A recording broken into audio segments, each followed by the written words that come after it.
over, here. Nafisa. Take Jerry's over, here Nafisa. too. Jerry's here too. Oh, there. We're going live now. I will behave. So behave yourself, Nafisa. Yes. Well, Vice Chair Willie, it's you. No, I'm not running this meeting. Catherine's running this meeting. Clerk Noella, I do see chair in the attendee, but oh, there she comes. Thank you. And I understand Commissioner Treese will not be joining us today. Yes, she is excused. She's on vacation. Yay! All righty. Well, good afternoon, everyone. Welcome to the Tuesday afternoon, July 26th, Washington County Board of Commissioners work session. This is Chair Catherine Harrington, and I have just joined my colleagues, Commissioner Nafisa Five, Vice Chair Jerry Willie, and Commissioner Roy Rogers. The first item on the agenda is board and leadership communication. Who would like to go first?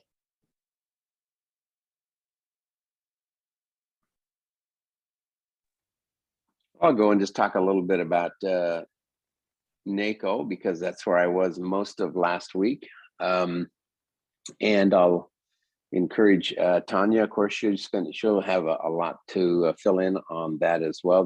We had a good contingency that was in Denver at that conference. I had elected, before we left, we all talked about what steering committees we were going to attend. And so I attended the Public Safety Steering Committee, and that was broke into two sessions. One is in the morning, where we just talked about a number of public safety issues, and then in the afternoon they discussed resolutions that they were going to make and recommend to the overall NACO board. Very interesting. A lot of the topics that we talked about are things issues that we talk about as well, and so it's a nationwide conversation when we talk about things like our election departments, and certainly the staff and the issues that many areas are having as far as protecting election staff and election processes. And so certainly we'll have more conversation with the sheriff on that. We're pretty fortunate out here that I am not aware of those kinds of issues, but it's not very comforting when we hear some of the issues that they're having. Then I also attended the Veterans and Military Services Committee, have a number of questions and just get some clarification from Rebecca. So I scheduled that meeting. That was a great meeting, and it was also it was just good to hear from a number of military personnel talking about veteran services and certainly military services. There's was several counties, of course, that have military installations, and so they have some bigger, I guess, challenges that they deal with. So I'm looking forward to having that conversation with Rebecca. Also, what else was it that I was going to talk about? We had in the larger session, so we all got together. We heard from Heather McGee, who's an author, speaker, and advocate. And she has written a book, and the name of that book escapes me right now. See if I can remember where my notes are. But anyway, it was a great book. It's called The Sum of Us, written by Heather McGee, and it looks like it'd be a great book. And so anyway, she talked about solitary dividends and drain pool politics. So anyway, those are all kind of some historical terminologies. But anyway, it was good. The second vice president that was voted in is James Gore from California. We had an opportunity to talk with our current president, Larry Johnson. It's a great guy from Georgia. And overall, it was just good, I think, to meet up, have conversations with other commissioners around the state. Had coffee with Gina from AOC, with Commissioner Yamamoto from Tillamook about a variety of things that they have going on as well. The insurance program, the National Flood Insurance Program, and of course, timber. So anyway, it was a good time to catch up, and I was glad I went. So this week, a little shorter week, or next week, and yeah, had STIA meeting this morning, and just now getting back to staying cool. Thankful that I have air conditioning. So that's it. How is it over at the county fair with the heat and the animals? Yeah, thanks for that. We have there's been we have changed the timing of opening. I got an email from Leah sent out an email to the entire board today. Let me read that.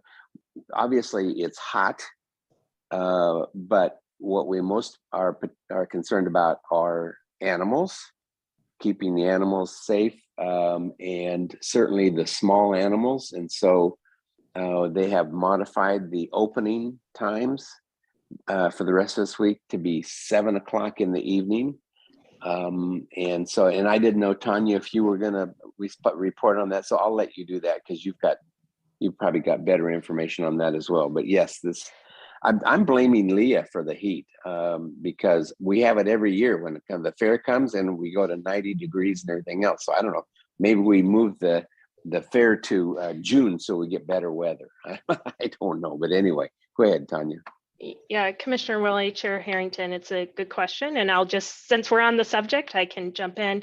The fair will be opening at 7 p.m. now. So once the weather starts to cool, and instead of closing at 10 p.m., it will be closing at midnight.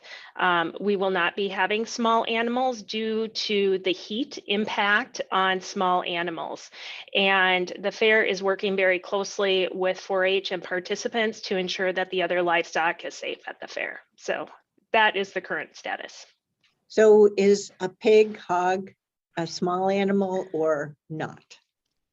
It is not, and I stand to be corrected if someone corrects me, but it is not. Okay, just wondering. Well, yeah, I want to make sure that everybody knows too, we're still providing breakfast. The fair board is still providing breakfast Thursday, Friday, Saturday, and Sunday at 7 o'clock in the morning for the 4-Hers that are there, and certainly supportive of that group. So some things we're continuing to do, but yeah, the heat has definitely modified some of the operations of the fair. Thank you, Commissioner Willie. Who would like to go next? Go ahead, Commissioner Fye. Thank you. Thank you. I attended the fair myself on Sunday, and there were so many people having a great time. The weather wasn't as hot as this week, but it was also really hot. But I got there at 11 o'clock, so I encourage everyone to show up early. We had a fun, free popcorn, and we saw so many animals. So it's just an annual fun time for me and the kids. So thank you to the staff and the board for putting the fair together every year. I know it's a lot of work. I coordinated or helped coordinate. I was in the ON for the Pan-African Festival, and I know how hard and how much work that goes into coordinating something big like that, and everything that you have to consider, from water to free popcorns to safety. So kudos and thank you. And I enjoyed it and look forward to going back if we can, if the weather cools down. But good job, Tanya and the team. Wonderful, fun times for everyone. Last week I had JPAC committee And a constituent of mine pointed out for one of the videos, not JPAC, but another acronym that I used. So I'll clarify JPAC, Joint Policy Advisory Committee on Transportation. We had a meeting last week and we discussed the development of regional flexible funds and trails bond funding options for 2025 to 2027. It wasn't an opportunity to lobby or any of that. It was just a discussion, and JPAC will be asked to take action on TPAC's recommendation. So there's a multiple parallel process going on, but TPAC will make a recommendation to JPAC, and JPAC will have to take an action in September. As well, at that meeting, we got an update on the Burnside Bridge project to make it earthquake ready. And that was really a good update and the vision for the team that they have for that bridge. And we also got an update and a little bit of a discussion with the Better Best program, and look forward to aligning our own efforts around transit with that program. Yesterday, I attended WCCC workshop. We had a workshop on Metro Regional Transportation Plan. We reviewed the draft congestion pricing policy language and the 6 policies that are being considered. It was a great discussion, and heard a lot of good feedback to carry it forward to Thursday's discussion during the JPAC workshop on this topic. So I'll be briefing you all during our next board meeting here to give you a review and a feedback on that conversation and how, but WCC was a really good, robust conversations. And Commissioner Trees is excused today. Good for her for taking a vacation. But both Commissioner Trees and I attended the I-205 improvement project celebration, and we were wonderfully received and welcomed, and really folks that worked on really hard on that project was really excited to see the support from Washington County and our presence. So I wanted to extend that gratitude to all of you board members here to say I'm glad we are supporting our regions and others and can lend our voices where it matters. But it's a good celebrations, had really good discussions with others around some of our own transportation issues here in Washington County. So it was a good opportunity to lobby our own efforts here and to connect with folks too. So, and with that, I have a light week ahead as well, but save that for next time. I turn it back to you, Chair Harrington. Thanks, Commissioner Fye. How about you, Commissioner Rogers? Well, I'm sorry I was unable to join you on the I-205. We had to attend a funeral for a very prominent member of a Tigard family who had passed away, and a rather large funeral. And so it was nice to see a lot of people, but never under those conditions. I also was going to peek in yesterday in regard to the WCC event, but I was attending a Hillsborough transportation event that was just parallel about the same time. Erin Wardell was over there, and for anyone from LUT listening in, she does always such a nice job, and they're appreciative of hearing that misstep and listening to what kind of projects were in their particular area, which is District 4. Tanya, we had a meeting with Keith, who's the new city manager in Sherwood. Hadn't really had a lot of time to spend with him, but Rachel was there, and it's always nice. She comes with some credentials on the city side, and city people like to see other city people, and so it's she did a fine job of representing you as well as Steve, and he was there as well. I plan on poking in on the JPAC on Thursday, that particular issue that's occurring tomorrow. I have most of the day dealing with a bunch of single audit issues, Anybody who doesn't do that business would be bored if I told you the details, but it comes in, yep, yeah, Jerry, you're right. It comes in handy in terms of understanding technicalities and in regard to issues. We have a Clean Water Institute meeting on Friday, which probably it's not doing a lot, so that'll be very brief. And I have a Tualatin Chamber meeting that morning as well. So that's my week this week. How was the Washington County Chamber meeting that you were at on transportation? In terms of what, when you say that, just topics or what? What did you glean out of that as being there as a commissioner?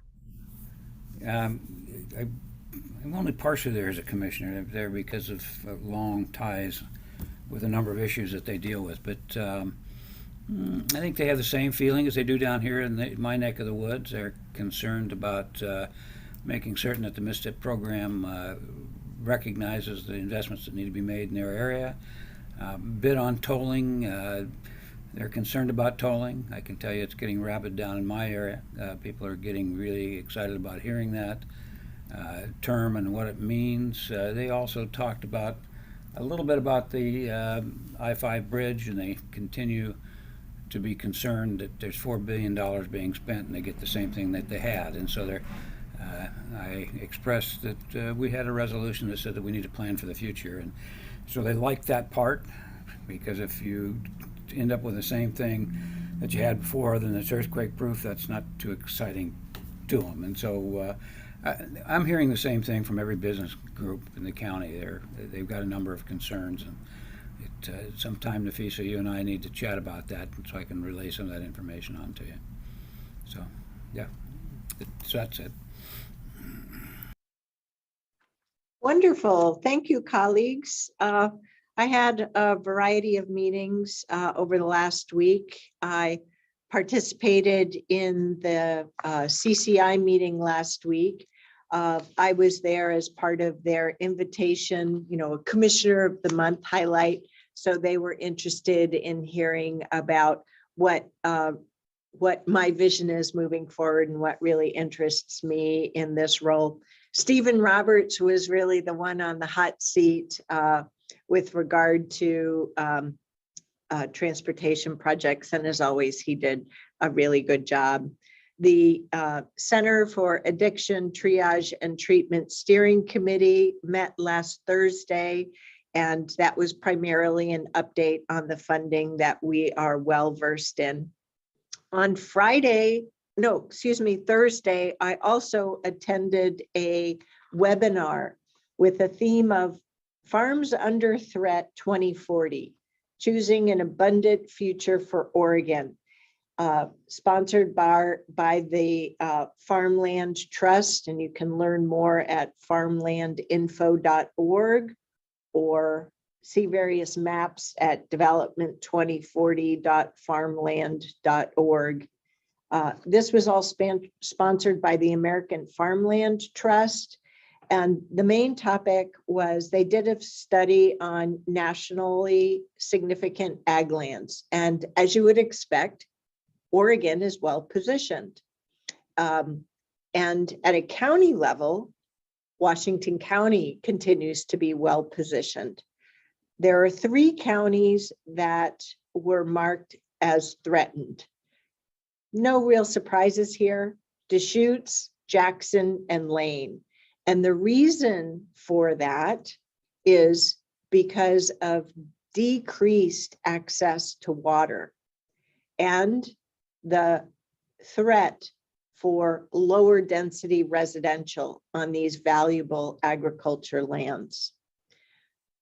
There was a little bit of time highlighting the acres of flooded ag land that will be flooded here in Oregon by sea level rise by 2040, 4,400 acres, not insignificant. Also, another threat is utility scale solar development threatening ag land too. Of course, there are mutually beneficial approaches. So on their scale of 7 levels, Oregon is at level 3 threat, which 7 is the highest. So we're only at level 3, so doing pretty well there. For Oregon, their policy recommendations were to encourage smart growth. We're doing really great here as a metropolitan area on that, protecting ag land. Once again, if we're able to follow through and hold with urban reserves as well as with rural reserves, we should be well positioned to advance smart solar siting. And I think Washington County policy-wise, based upon land use work before I was on the commission, we're doing pretty well. Though at the AOC level, we tend to hear a little bit more about that, and to support farmland access. Their maps were really interesting. They have a water scarcity layer, an aquaculture impact that's particularly related to that flooding and how will be, the oyster fields would be lost, for example. And the reminder that it's not farmland without farmers, and that brings in the whole workforce challenges and the retirement of family farmers with a high median age.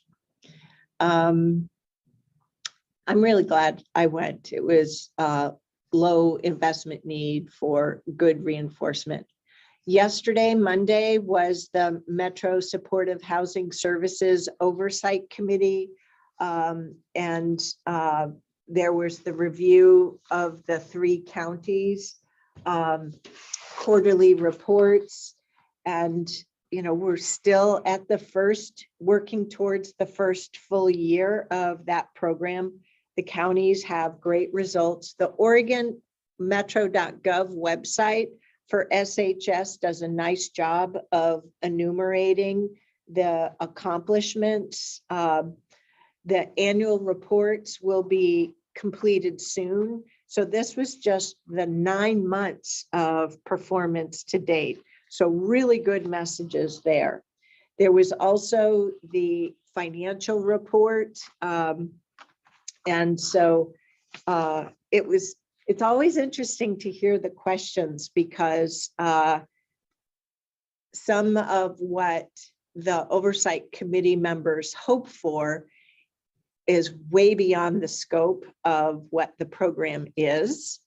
But just hats off to the staff from all 3 counties, because they do such a phenomenal job of highlighting the achievements, how they readjust goals higher up based upon positive performance, how they've been investing in the workforce and in training. Just kudos to the team. Keep up the good work.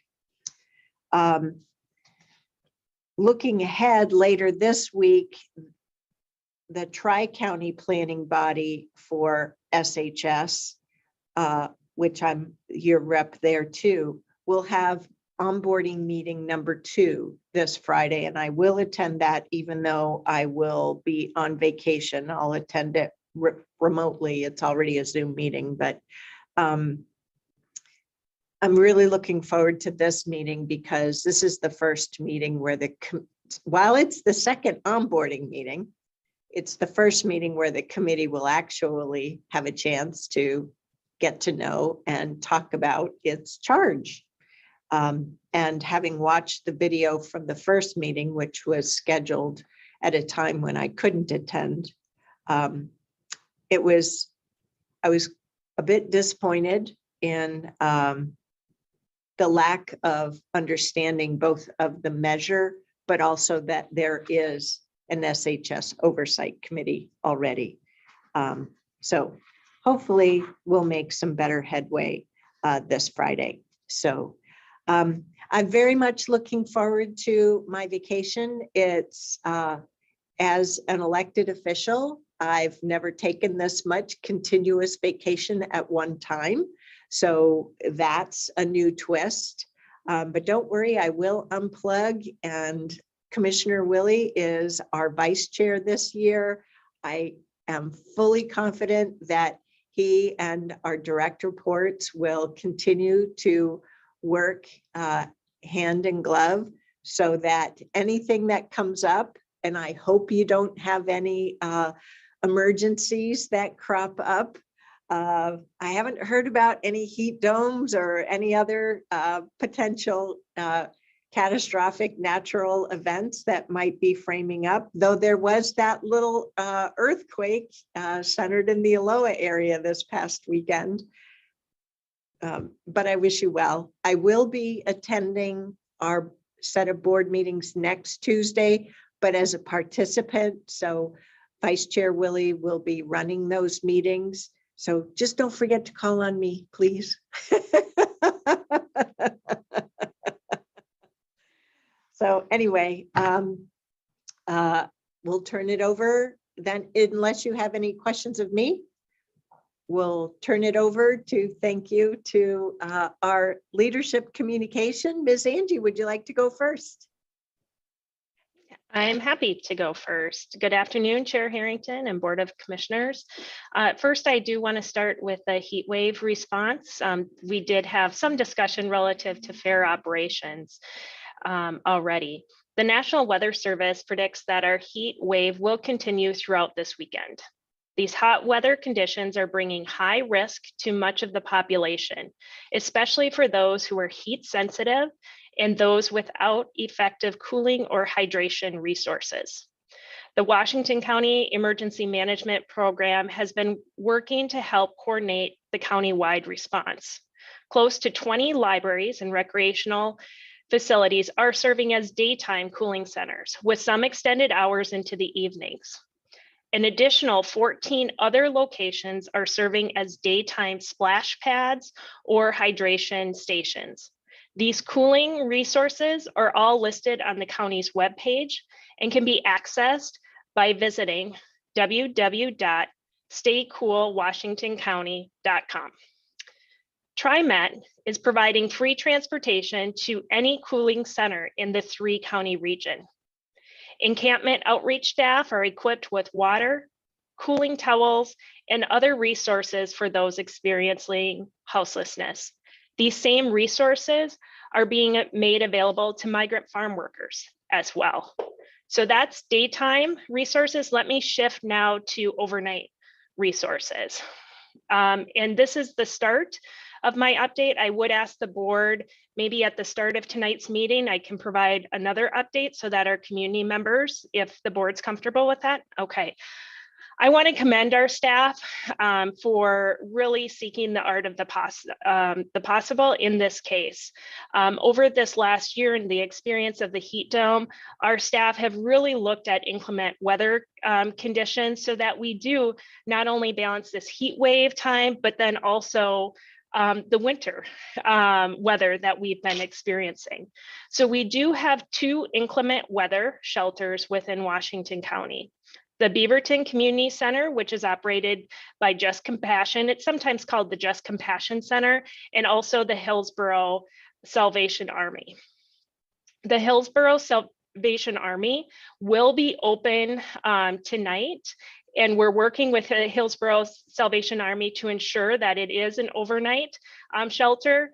We're finalizing the details this afternoon, so I'm not quite ready to announce that. Both of those shelters will be fully operational tomorrow evening. We know that for sure, but what we're trying to get is the volunteer and staff resources in place to commit to one opening this evening. Those shelters are not just for people, they're for pets as well. That was one of the focuses from last year in recognizing we need to provide shelter, cooling shelter accommodations for people. And also we received a significant concern from our community for pets. If your board may recall, we did open the wingspan for that purpose. And right now, as we all know, the fair is underway. So it's really great that we do have these two inclement weather sites that we can be looking at year-round operations. So more to come this evening. I just want to send appreciation to our staff as well as our community partners to being in service to our community during this time. Our public health division continues to ask that neighbors check in with one another, especially older adults or anyone who might have health condition that could put them at a higher risk for heat-related illnesses at this time.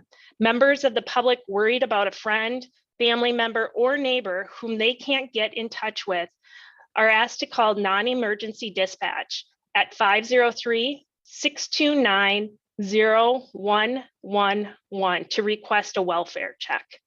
And I saw the board nod, so I will provide a similar update at the start of tonight's board meeting as well. We did touch on the fair. However, I do want to share a bit of data of participation that we've seen at the fair to date. The Washington County Fair had a great opening this last weekend with really beautiful weather and nearly 70,000 attendees, which is close to last year's opening weekend. Fair attendees enjoyed open class livestock with 450 animals with sheep, goat, and beef cattle shows. Thank you to the Washington County Sheriff's Department who were on site with their horses. Another bit of good news. I do want to extend congratulations and share with your board that our Health and Human Services received a national award. 2022 Innovative Public Health Practice Award. The award is for effective enforcement of the statewide COVID-19 indoor public spaces mask mandate in 2021. This award was given from the National Association of County and City Health Officials during their annual conference last week. In the summer of 2021, as the Delta variant of COVID-19 was sweeping across the country, the Washington County Board of Commissioners gave our public health employees the ability to enforce the statewide mandate to protect the public and frontline workers who had to be at work to provide vital services to the community. Washington County was the only county in the state to enforce the mandate and potentially save lives as a result of the courageous actions of your board and public health division. So thank you, and this board is a testament to your board's actions. I do want to provide just a very brief NACO conference update. I will also provide a written update to the board and ask that our clerks submit that in our next week agenda packet so that our community can also share in this learning that staff received. In addition to Commissioner Willie, myself, our Senior Government Relations Manager, Erin Doyle, and our staff assistants, Megan McKibben and Brenda Bartlett, attended the conference. Each of us had rich learnings. One aspect that I do want to just brief your board on is NACO is really starting a public information campaign on what is the role of counties. An important or interesting factoid that I learned during the conference is actually 1 in 50 Americans are actually employed by counties within the US. Counties invest $600 billion into our communities each year. NACO has started a county governance research project where they're looking state by state at what is the structure of counties, what are the mandated services, and what are the optional services that counties can provide. This link will be provided in my written update. And team, if you could scroll to the next page of this document. Each state includes an overview of that state as well as county structure, county authority. Next page, please. An overview of various county services. So it's a really interesting interactive map that is on the NACO website to just kind of surf around and learn more about the role of counties. They have also published videos which further communicates the value of counties and also the services that we provide to our community members. And with that, happy to answer any questions. And we do have an ARPA annual report in your packet, so I don't want to forget, get that letter. I'll come back to the letter after we do leadership communication. Okay, great. Mr. Carr, how about you? Thank you, Chair Harrington. Briefly on litigation, we have the Ridwell hearing next Monday on the motion for judgment of the pleadings to dismiss their claim. We'll see where the judge goes with that, and I'll report back when we're finished. I did have a kind of interesting weekend. I spent Saturday morning at the fair taking public comment on the reapportionment project for the county. It was fascinating to talk to so many different people. I was shocked that anybody was interested in talking about reapportionment at the fair when there's so many more fun things to do. But people were interested, and we got some really interesting feedback, and we'll share that with you as part of the process. And it was really enjoyable for me to talk to so many different people about something that's really kind of interesting to me, but I expected to be boring to them. I also had the pleasure of attending the concert at Hag Lake. You know, our parks folks are doing a magnificent job of putting on free concerts. There are 2 this year at the Hag Lake at Landing C. The very popular local band Hit Machine was there. I saw about 800 people enjoying themselves, including people out in boats floating, all free, provided by the county, sponsored by various people. So I don't think there was much tax dollars involved, but everybody seemed to have a wonderful time there. And I just want to congratulate our park staff for the wonderful job that they did, and how much fun it was to enjoy, and the benefit they were providing to our community. Thanks. I have nothing further, Chair. And I think I think you were telling me earlier today, there's one more of those concerts coming up next month. Yes, I believe August 27th is the other one. Exciting, folks. There you have more options to do something fun. That's terrific. Well, hello there, Mr. Jockers, Clean Water Services. How are things going? Thank you very much, Chair Harrington, members of Clean Water Services Board. I'm stepping in today on Diane's behalf, who was scheduled to be at the National Association of Clean Water Agencies Leadership Conference in Seattle, but is actually home taking care of her husband, who is recovering from his hip replacement. Jack Liang, our Chief Strategy Officer, is up there.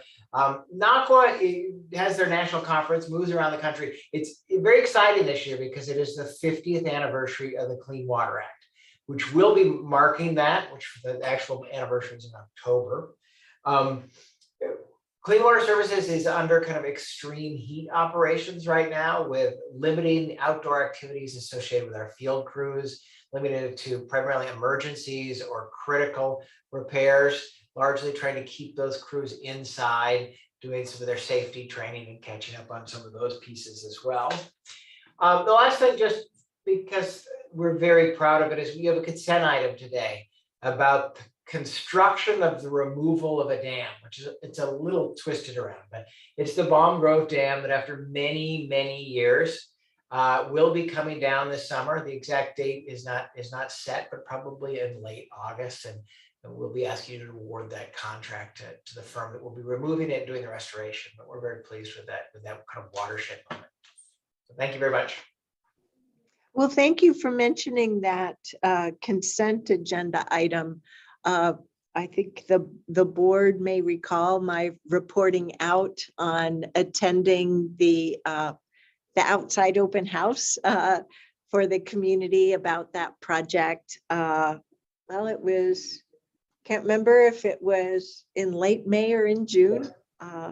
It was a great learning opportunity to learn more about the site, the local history, about what the current restoration effort has been, and really what the longer term restoration vision is. But I also learned a lot about how that dam and the subsequent pool, it was essentially a site of a recreational pool from Gales Creek, if I'm right. Gales Creek Park. But there was also a ball field and whatnot. It was quite a recreational site, but it's the fish passage is impossible because of the length of the concrete, in addition to the height. So it's really wonderful to be deconstructing that dam. So wonderful. Thank you, Mr. Jockers. All righty, so we do have a draft letter for our consideration before we check in on the formal agenda. And that letter was both emailed to us, the draft letter, as well as in our packet. So I would first start with if there are any commissioner comments on the letter. From my standpoint, I love it as is, but I'm open to hearing your thoughts and so forth. Or maybe we're just all thumbs up. Okie dokie, great. That's it then. And I assume Megan McKibben would help determine if Commissioner Treese wants to have her signature applied to it as well. I would assume that she would, but I'll leave that up to her policy assistant to go from there. So last item is the formal agenda item discussion. So we have an evening meeting tonight. We have a pretty short consent agenda compared to what we've had recently from the end of the fiscal year. We have one presentation, but a couple of meaty public hearings, one on the Tile Flat Road extension and another for the second reading and public hearing on the possible temporary ban on psilocybin businesses. So there were no other added agenda items. Are there any questions that commissioners may have with regard to agenda items for tonight or anything related to tonight's meeting? Nope. All righty then, we're in good stead. So that means we can move on to the next topic for work session, short-term rental implementation approach. And with all things land use and transportation, I will joyfully welcome Stephen Roberts, our excellent Director of Land Use and Transportation, and his very expert staff members to take it away. Thank you. Thank you, Chair. I was just going to ask, there was an ARPA letter that was on the agenda. Would the board like to discuss that quickly? Or was it? I think we missed you in the meeting transition. We were all thumbs up as is. Thank you. Just wanted to make sure. That's great. Good double check. Appreciate it. And also multitasking, so I'll I'll own that. So thank you for having us back. Of course. Just when it's time to start talking. So I've wanted to just really introduce our team. This is a topic that we brought to you a year plus ago was probably the last time we checked in with you. This, along with some other topics, took a back seat for a little while as we were working on implementing House Bill 2001 regulations and other priorities, but this remains one of our approved work program tasks, and we wanted to go ahead and follow up with you on our next steps. And I'm going to introduce Suzanne Savin, I think, is actually going to do most of the presentation, and with her is Teresa Cherniak, both from our community planning group, and Andy Back, our planning and development services manager. And all of us will be available to answer questions and participate in discussion at the end. So go ahead. All right. Thank you, Chair Harrington and Commissioners. Suzanne Savin, Senior Planner with Community Planning, to give the implementation approach for short-term rentals. Next slide, please. So the intent of the briefing today, I'm going to be outlining staff's license fee and compliance considerations for short-term rentals, and then providing a staff recommendation for addressing short-term rental complaints. And one of the main purposes of this briefing is to obtain board direction before staff finalizes the draft short-term rental regulations and files an ordinance later this year. So I'm going to be providing an overview and timeline, discussing the draft short-term rental regulations and license and compliance considerations, providing a staff recommendation, outlining 2 policy questions for the board, and then talking about next steps. And next slide, please. I'm also going to bring the policy questions up front at the start for the board as well to sort of be thinking about as I'm stepping through the presentation. So there are two of them. Does the board support the concept of creating a separate short-term rental license program within LUT that's funded through short-term rental license fees? And the second one being, is the board interested in a graduated fee approach with a lower license fee for owner-occupied short-term rentals? Next slide, please. So as some of you may remember, the board directed staff to develop short-term rental regulations and a license process back in April 2021, and staff has developed some draft regulations that are being reviewed currently by county council and others. If regulations are adopted, there will be some expectation from community members that these be enforced by the county. So staff is recommending creating a separate short-term rental program within LUT to manage the short-term rental licensing and implementation and enforcement. And the costs for the short-term rental program would be funded by the short-term rental license fees. Next slide, please.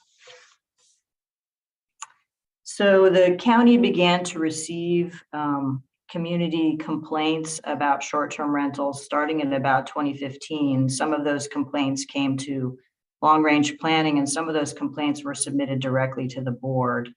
In 2019, 2020, the long-range planning work program added a short-term rental issue paper as a tier 1 task, and that issue paper was prepared and published in February of 2020.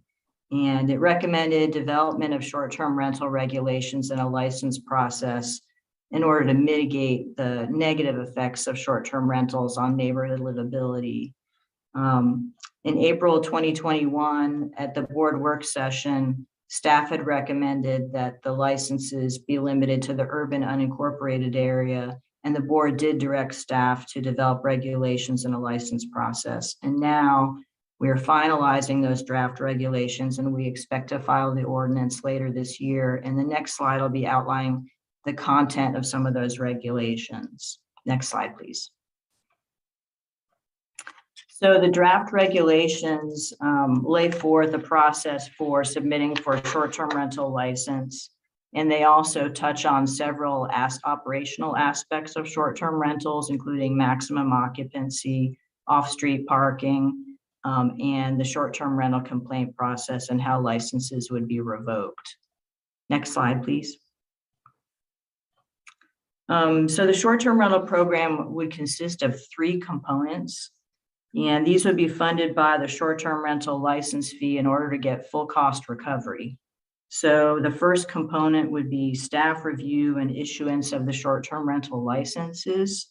Second component would be a contract with a short-term rental monitoring company to identify where the short-term rentals are and monitor leasing activity.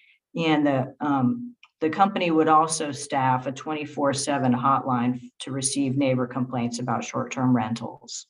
And then the third component would be staff responding to unresolved short-term rental complaints.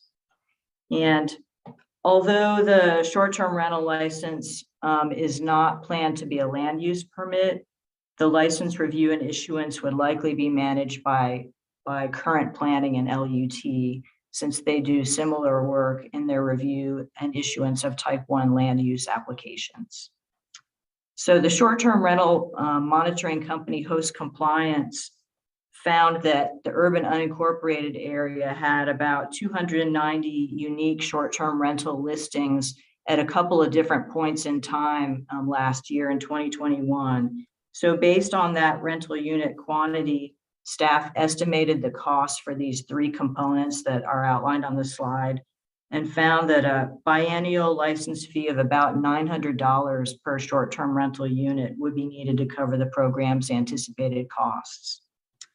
One commissioner had voiced a concern last year about the idea of a one-size-fits-all short-term rental license fee, pointing out that it could unfairly burden folks who are renting 1 or 2 rooms of a house, as opposed to an investment property that's being used exclusively as a whole house short-term rental.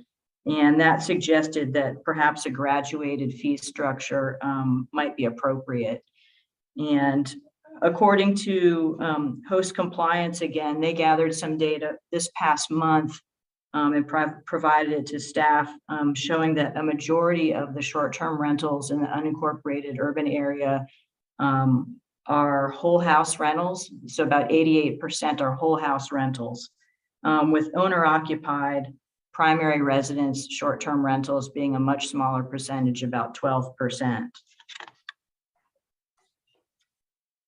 So staff is initially recommending charging a lower license fee for the owner-occupied short-term rentals. One reason being that these would be less likely to generate neighbor complaints because there'd be more often the presence of the on-site owner in the home. Next slide, please. So before I talk a little bit about short-term rental compliance issues, I want to touch on how code enforcement is currently organized in the county.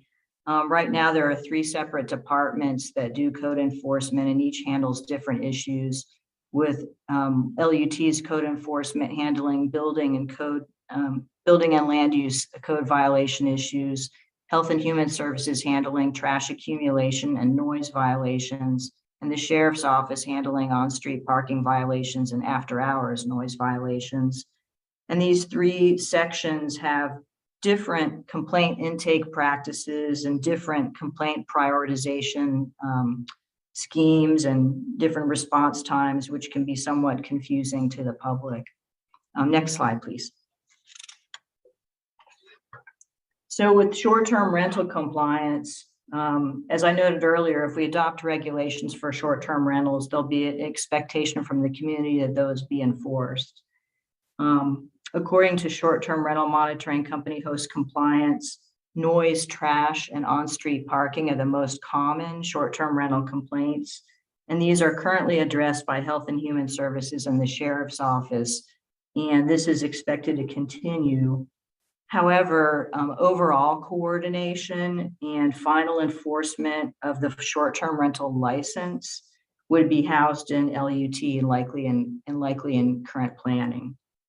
And LUT has a code compliance section, which handles land use and building code complaints, but staff believes it's important to separate the short-term rental complaints from the LUT code compliance process for a couple of reasons. One being that LUT code compliance is currently funded at a rather low level, and the other being that short-term rental complaints don't fit well within the LUT code compliance priority framework. Next slide, please. So staff's recommending creating a separate short-term rental program within LUT, and that program would issue licenses, implement the program, and address complaints, and use its own complaint ranking system. Because staff's recommending a different approach to short-term rental compliance than for land use and building code complaints, we wanted to seek board direction on this concept. Staff also recommends considering a lower license fee for owner-occupied or what's called quote-unquote primary residence short-term rentals. We've looked at what other jurisdictions are doing about this, and we have found that other jurisdictions, including the cities of Portland and Bend, use a graduated fee approach and have a lower license fee for owner-occupied short-term rentals. And staff thinks this is appropriate because those types of rentals are less likely to result in neighbor complaints because there's often the owner on site.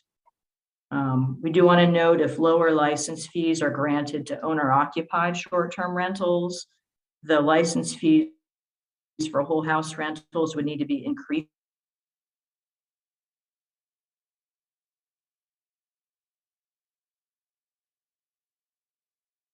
prepare more detailed information on fees and review that with the board as part of the ordinance. And next slide, please.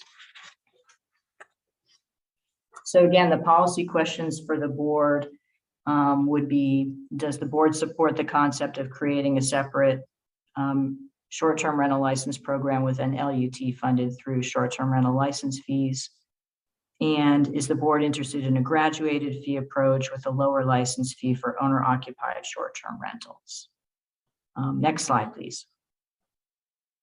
So staff's next steps would be to finalize the short-term rental enforcement process and add that to the draft regulations that we have already, and then file the draft short-term rental regulations as an ordinance and bring that to the board for consideration later this year. And that concludes staff's presentation.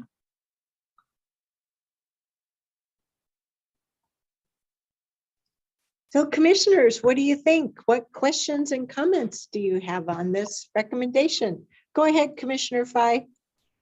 Thank you, Chair Harrington. Suzanne, great presentation. I really appreciate it. And this presentation, it was very easy to follow too. And I had a question about slide number 8. I don't know if you could go back. I was wondering, is there a way to share some more information about some of these violations?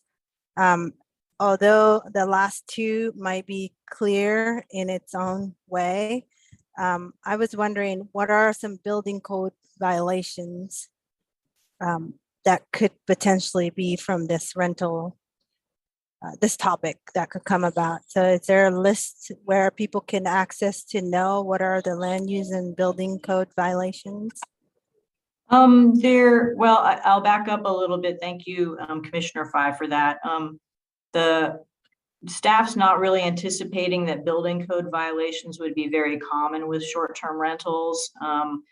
We just wanted to point out that we do have a separate code enforcement section in LUT that actually looks at and evaluates building code violations no matter where they're at, whether it's a home or a commercial, a business. And that's how it's sort of divided up. As part of the draft short-term rental regulations that we're working on, one of the requirements that someone would have to do if they were going to submit for a short-term rental license is they'd have to provide sort of we would have a checklist of building code requirements that they'd have to provide an affidavit that their structure meets those things, things like adequate egress from like the windows in the bedrooms and things like that.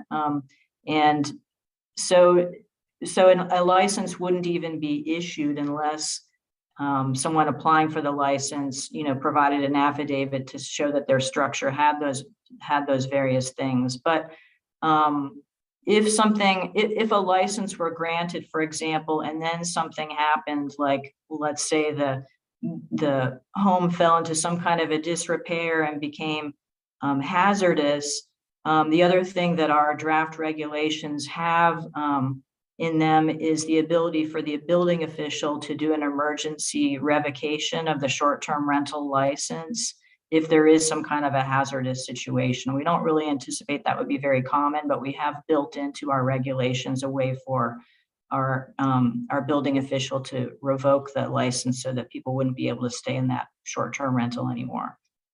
Probably told you more than you wanted to know, or maybe not enough. I'm not sure. No, I don't think it's. I think it's what I was wondering. Like when I was reviewing the materials, how would one know exactly what you just described? Like how did the viewing, like the public would know? So I was just wondering if there's a way to incorporate some kind of the link that you just shared, where the violations are listed so people can know what are some of those potential ones. And just to also curb some of the potential complaints. But in terms of the policy questions that you're asking, just since I have the mic, I'll just say, if we could flip to that slide. Was that number? Yeah. I know. Or the next one, the policy recommendation. questions. Yeah. I think I'm in support of moving forward with this. And I think one of the questions, the thing about the potential equity issue, consider the lower fee. Is that the best practice, or is there other models that we could look into? Or is that the best options that we have out there? That was the one that I found when I did research, this issue about sort of how do you handle, how does someone handle the sort of burden issues of a fee on burden issues of a requirement for a license on a owner occupied rental versus a whole house rental. When I looked at what some other jurisdictions were doing, there were the one way I found that was how it was being handled is through differences in fees. I didn't come across other examples, but certainly if any commissioners had some sort of suggestions on what they think would be sort of other ways staff should be looking at this, we'd certainly be very receptive to that. Thank you, Suzanne. Yeah, I only mentioned that because I was wondering when you were talking if we are going to potentially increase the fee because we want to offer lower fee for owner occupied. Is there ways, what are some other funding structures that we can consider rather than increasing so that this program pays itself? So if I understand Commissioner Fye, I think what we were talking about before is that probably most of the short-term rentals right now in the urban unincorporated area, according to Host Compliance, who did an assessment of this for us, most of them are whole house rentals. So most of them are, entire houses that are being rented, and a smaller proportion of them are owner occupied, where like a couple of rooms are being rented while the owner is there much of the time. And so our thought was that for those folks, the folks that are renting out a couple of rooms but are still occupying their home, that they would qualify for a reduced fee, but that we still want to have this program be full cost recovery. So to sort of even things out and make sure we're still getting the amount of funds that we would need to get in, we would need to increase the fee on the whole house rentals, the ones that are where the whole house is being rented, that they would have to have somewhat of a larger fee. We haven't done all the number crunching yet to figure out how that works. Right now, we figured $900 every 2 years per unit would be needed, sort of if you were going to do a one size fits all fee. So if we are going to offer a lesser amount for the owner occupied ones, then the whole house rentals would have to probably pay more than $900. So, but I'm not sure if what you're raising now is a concern about having those whole house rentals pay more. If you're concerned about that, so no, not really. Okay. Yeah. Thank you, Suzanne. I don't have any other questions. Can I ask a clarifying question off of one part of what I heard with Commissioner Fye? Commissioner Fye, were you looking for the county when it comes to the types of complaints? What I thought I heard you looking for is information available to the general public about what kind of behaviors are examples of complaints as opposed to others which are just, that's part of what neighbors get to do, irrespective of the fact that it's a short-term rental, so that people have some gauge of what is sort of a norm of a complaint versus not. Is that what you were trying to get at? Did I understand that correctly? Because I may not have. No, I think you did actually. Okay. And a little bit actually probably read my mind too. I think and clearly articulated that what I was trying to get at. That's exactly what I was trying to get for when I was asking about that particular. But I think Suzanne. I can She provide got a it. little I more just detail. wasn't sure if I did. Yeah, I can provide a little more detail too. I mean, the draft regulations that we're working on would specify what the short-term rental operator has to submit, and also what how they need to operate in order to maintain their license. So it'll talk about like how many parking spaces they have to have, and it'll also talk about the how those regulations would also talk about how a neighbor could call in and what the complaint process is. And it'll also specify what is on that building safety checklist that the That's all applicants- good, and we'll see that in the next. Yeah, you'll see it. That's good. Yeah. I just wanted to make sure I understood what Commissioner Fye was getting at, because I really wasn't sure I had. So thank you for your patience. I was going to call on Commissioner Willie next. Yeah, thank you, Chair. I want to make sure my mic's on. So if I understood that conversation between the chair and Commissioner Fye, and the response is that you're asking from this presentation, you're asking if generally we're okay with this and moving ahead versus getting too much into the weeds as to what this looks like. Because I have a number of questions in regards to administration of this, of the cost of this, of how the process works. So when they call somebody, who's going to answer the phone? If a owner doesn't comply or gets multiple violations, how many is that before their license is terminated? So I'm thinking much more about, I guess, how does all of this work? And then I'd much prefer to kind of see a budget rather than, it sounds to me like an estimate of $900 every 2 years. I quite frankly, I don't think that's sufficient.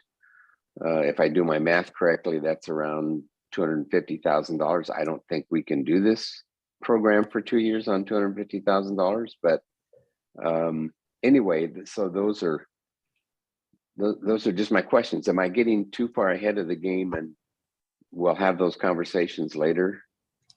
I believe we certainly will be probably having very detailed conversations about those, Commissioner Willie, and the draft regulations will specify those various things. They'll talk about like how many strikes before a license is revoked. They'll talk about how the neighbor would submit a complaint. And, staff's going to do their best to come up with the best thing to bring to the board based on our research, but we fully expect that through the ordinance process that's going to get modified with commissioner input and probably quite a bit of input from the public. There was, when we did the short-term rental survey online open house about a year ago, we had like more than 300 people respond, which is pretty high for a survey. So we expect that when we bring this ordinance to the board, there'll be a lot of public participation in this. And well, I think you're exactly correct. I think that we will get some attention on this, and if nothing else, it's because this is kind of obviously a highly sensitive issue, especially if it's in your neighborhood. And so, I would anticipate that we are going to get a lot of attention to this. So I'll look forward to the details of this. And but generally, I think your presentation was really good today.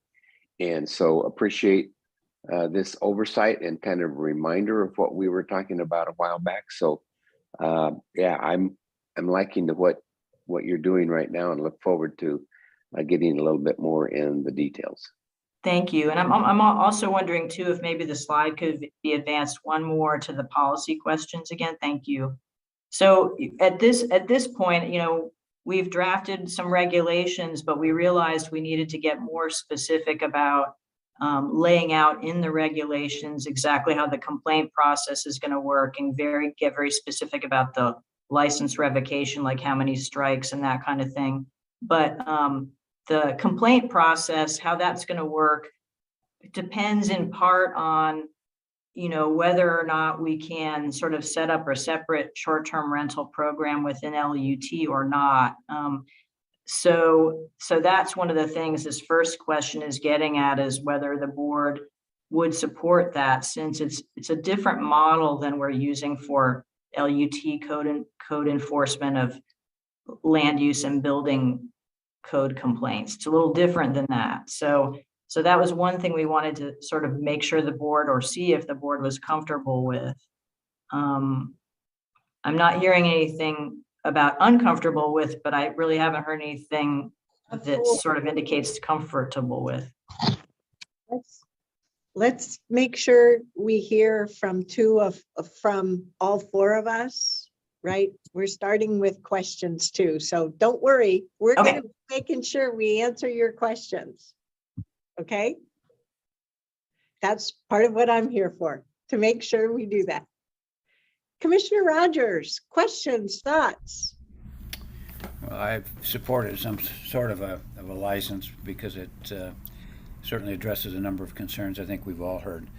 I find it interesting how you're threading the needle on you're calling it a license program. In most jurisdictions, especially cities, they have a fee. If you call it that, it's a tax. And I know those have to be probably voter approved, so it's a little different. And their tax is based upon revenue generated. And so somebody who has a full-time 365 night rental would be paying something far different than somebody who says, well, I rent it 2 weekends a year. And so I'm trying to understand, generally to your questions, I support some kind of program. The licensure part is interesting. The biannual approach is interesting because I don't think you can really tell anything on a 2-year cycle. If I have a B&B, which I don't, but if I did, and I said, well, I'm going to rent it 10 days this year just to see how it works, and then next year I rent it 300, and I still pay the same fee. I mean, there's no adjustment. So I think that'll be in the specifics. I heard Jerry asking about specifics, and that's where I would gravitate to. To me, the fee approach would be a fee to be in the program, and then the fee would be adjustable based upon numbers of night rented or fees generated. And I guess you'd have to talk to legal counsel to see how much that looks like a tax. So Commissioner Rogers, you were spot on that when we talked about this in last year's review, staff did bring us the difference between a short-term rental and a long-term rental, and how there are lodging taxes versus short-term rental fees. So what your questions and thoughts highlight to me is the next time around, we need to make sure we have that as you recall moment, not only for us, but also for our community members, because there is a difference. I know I cannot do justice to that right now, so I'm sorry for interrupting your flow, but I think it would be really helpful at this juncture to have our experts start there and make sure we're all talking about the same thing prior to answering your question about working with legal staff, so on and so forth. I think that's fine. I'm looking at trigger points, and when you do something on a 2-year period, it's very difficult versus somebody who reports on a normal lodging tax. I mean, they're reporting on the big ones on a quarterly on most small jurisdictions like cities. And so I certainly think I'm more than happy to listen to that and segue to that discussion again. But what would those trigger points? And I think that would dictate whether it's a annual fee or a biannual fee, and then what kinds of numbers that you're looking at. Because $900, frankly, that's $450 a year, is pretty high for a person who rents it 3 nights a year. But it is terribly low somebody who's underneath the full-time rental, but trying to trigger, not get there, but be somewhere in between. So I don't know if all that makes sense, but so with that, I'm happy to have you jump over to the other discussion. What's long-term and what's short-term? Yeah, I will note too that right now, our finance takes in transient lodging taxes from both hotels and from short-term rentals through an agreement, a contract they have with Airbnb, and I think the other one is with VRBO. So all of those different lodging types submit transient lodging tax to finance, and that's a separate fee amount from this short-term rental license fee that would be connected with this license that we're proposing. And that one is tied to revenue, I believe. And so that would get at how often the rentals are happening versus the license, which at this point we weren't suggesting be based on number of nights or that sort of thing, which really at the land use stage is not known. Teresa, I still don't get, and I don't want to interrupt you what you're saying, but the chair brought up exactly where I was going. I call them trigger points, but I don't know how those mesh. So if I have a backyard that is a big, nice backyard that I want to rent out at cheap rates for everybody, and it's so much per night every weekend, and I irritate my neighbors, which I couldn't because I lived in and none of this could apply to me just because of the covenants I have on my neighborhood. But let's say I didn't have those. I wanted to rent it out. If it's not revenue based, then what is it based upon? If it's occupancy numbers, what does that mean? And how do you report those? And so, I mean, you could get up in the same problems where somebody said, well, I rent out for $140 a night in my house. I rent my backyard for $40 a night. But boy, do we have some great kegers and fun out there. And so, I don't know what triggers all of that. So anyway, I may be making too much of it, but that's the problem that we're addressing. People are saying too much noise, parties, one off here, one off there, irritates the neighbors, parking all over.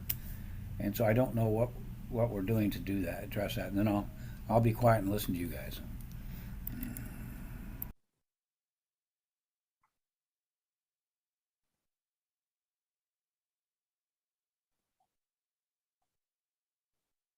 Stephen, I need you to decide which of your staff members are going to be addressing Commissioner Rogers' questions and comments, please. Thank you. Sure. I think, Suzanne, if you'd like to go ahead and maybe address Commissioner Rogers' questions, and then we'll come back to Andy. Yeah, I guess Commissioner Rogers, I'm not really sure what to say in response to that. Our staff's thought at this point would be that there would be someone who would pay a specific license fee to obtain a license in order to operate a short-term rental. And it's up to them whether they rent their house out for, 20 nights a year or whether they rent it out for 365 nights, that the fee would apply sort of regardless of that. And it's a separate fee from the transient lodging tax that they are already expected to pay to our finance department, I think on a quarterly basis. I understand you have concerns, but I'm not sure I totally understand the nature of the concern. So it's hard for me to respond to them. I don't know if any of the other staff did understand. Suzanne, let me have more specificity. I understand that the transient tax will continue on, and there's an enforcement provision, but frankly the provisions that I thought we were addressing had to do with complaints by neighborhoods of noise, parking, a lot of other items. Correct. And as you say, gee, I don't care whether maybe you do, but I don't want to say you didn't. Doesn't matter whether they rent it out 10 or 365. Well, it does for our enforcement issues. I mean, there's a lot more police action, there's a lot more staff action, and if you're going to rent it for $450 a year, $900 biennium, might as well rent it out every night. Why not? The fee collecting the transient tax is a different issue, and there's enforcement provisions. I don't know what the fees would be if you said I have a 365 a night rental. I rent cheap, and it's not that much transient tax. I don't care, but boy, does it create a lot of noise, a lot of traffic, a lot of inconvenience to neighborhoods. What are you going to do? I mean, are you going to enforce the heck out of this? And is that fee adequate, or is a fee generated by the number of days used, supposing that they actually pay a transit tax? Is it going to trigger off of that? Because that would be an easy trigger to me. If you rent it, out for 20 days, and I think that was Commissioner Fai's issue. What if you just rent a room and it's occasional? It would be a different fee if you're doing a lot of usage versus very little usage. Does that make more sense? It definitely does, and I think so far what we've considered is that we're trying to come up with how many strikes or how many complaints an operator can have before their license is simply revoked and they just wouldn't be able to operate anymore. And we think there should be pretty kind of a short leash on these operators. So the draft regulations will specify sort of a maximum occupancy for these homes so that only a certain number of people can be accommodated in each of the homes. And that would, we think that will cut down on complaints that we would get about party homes. That was a lot of the complaints that had come into the board and to staff back in like 2015. So one of the things is to set a specific maximum occupancy. Another is to limit group events at homes, to basically cap the number of people that can come over to the home and be at any kind of a group event, so that there wouldn't be these loud, large parties that we've also been receiving complaints about, and require a certain amount of parking on the site itself so that there aren't a lot of people parking on the street. So we think with those things that those being requirements for having the license be issued will cut down a lot on complaints that neighbors could have, regardless of the number of nights that the operator might operate. If they can only have a limited number of people and they can't have group events and they have to park on site, we think that right there will cut down on a lot of enforcement issues. But we know there will probably still be some bad actors. So the other thing that we want to specify in the regulations is really specific about how many complaints does it take before their license just gets pulled and they won't be able to operate anymore. So with those things, that's how we're trying to reduce the impacts on neighbors. But I do understand what you're saying about the connection you're making between the frequency of a rental and maybe the likelihood that there could be enforcement issues. I totally understand that.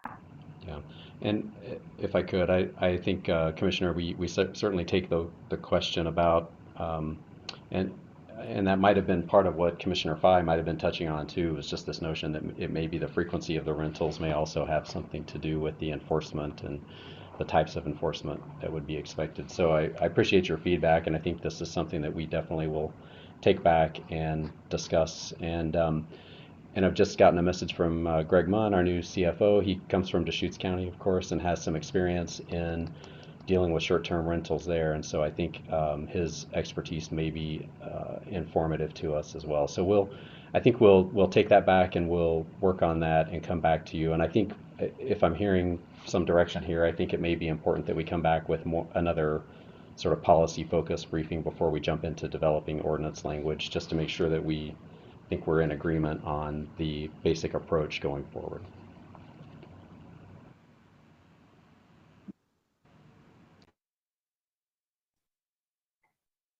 I would like to have a chance to chime in too as one of four.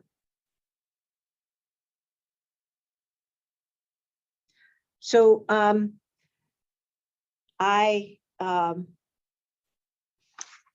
are a bunch of small things. The work session topic didn't give us the date of the prior work session. It just said in April of 2021. It happened to be April 20th of 2021, which was not super easy for me to find. I tried using our, packet system, and the work session packet isn't available that way. But I archive my packets for myself, so it was pretty easy for me to find it. And that work session packet does a pretty good job of, I think, telling the story of the why we are here moment, and gives us the date indicators backwards, all the way back to the issue paper and how many board touch points. So that really helped me. I did review both the document that you had, and that did have the date of April 20th of 2021, which that the document that you have in the packet did communicate a lot to me. And so that's where I'm very comfortable with what you're proposing at this juncture. But I do have two questions. And after reading that information in that memo or the document, as well as the slides, my first question is, based upon how many people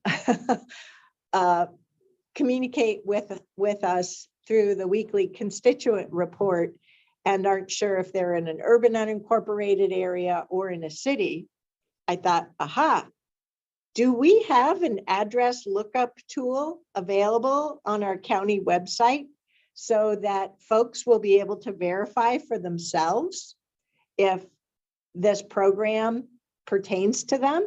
If they're in a city, if they're in an urban unincorporated or in a rural area outside of the UGB. I couldn't find one easily.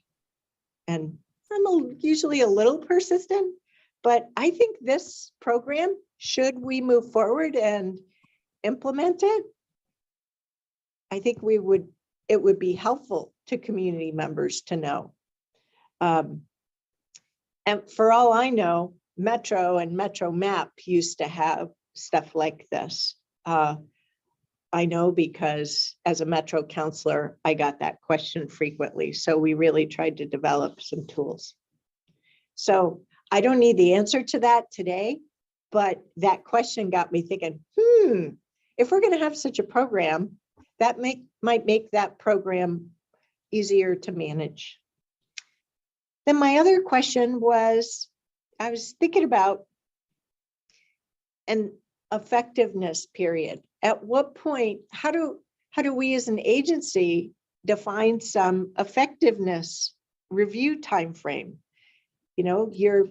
If we get to the stage of adopting such a program and implementing it, we're going to want to know, how's it working at some future time?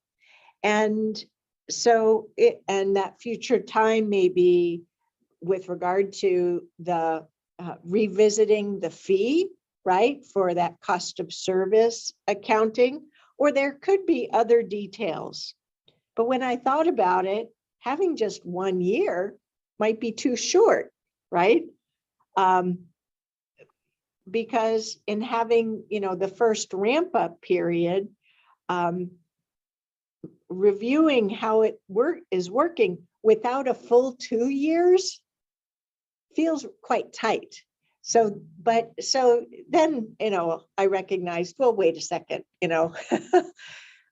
for the next steps, I would want staff to have the opportunity of engaging further with that licensing company that you've worked with to get to this point, and really work out those kind of numbers that Commissioner Willie was talking about, and best practices for such a model. And we'll put a stake in the ground. This is what we're trying. but I had the benefit during this meeting of going back to that April presentation, and that jogged my memory in terms of the issue paper and some of these other questions we're dealing with today. So I would just urge you to see if you could for future answer those information needs that I have, as well as for some of my colleagues, because you've done a lot of work on this area. I'm glad you get to work on something other than middle housing for a change, right? Yay. But we need a bit of reminder about the mechanics of how all this works in our community, because like you, it's been a while for us too. So board members, our staff has given us an update of how they've worked things through. And on slide 11, oh, it's right there in front of me. They have 3 questions for us. Do we support the concept of creating a licensing program? Are we open to that graduated fee approach so that owner occupied short-term rentals, such as the individual rooms, is accommodated? And we know from, as Stephen already highlighted from the earlier questions, that coming back in with some more information about the policy setting of this would be useful. So number 3 doesn't sound as solidly like a yes, sounds like come back to us with some more. But for the most part, we are comfortable in going the future next steps. That's what I'm hearing. Whoops, okay. Commissioner Rogers, are you comfortable with proceeding to the next step? Okay, great. Go team, go. Thank you. And, oh, looks like it's gonna be an LUT kind of day. So would folks like to take a 15-minute break before we dive into significant natural resources? Can you tell I'm quite animated today because I am so ready for vacation. Come on, Commissioner, Vice Chair Willie, you got to reel me in a little bit. Okay, so we're going to take a break for 15 minutes and come back at 3:45, okay? Nobody's saying no, so we'll go for it. Okay, thank you. See you soon.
We are ready for you, Chair Harrington.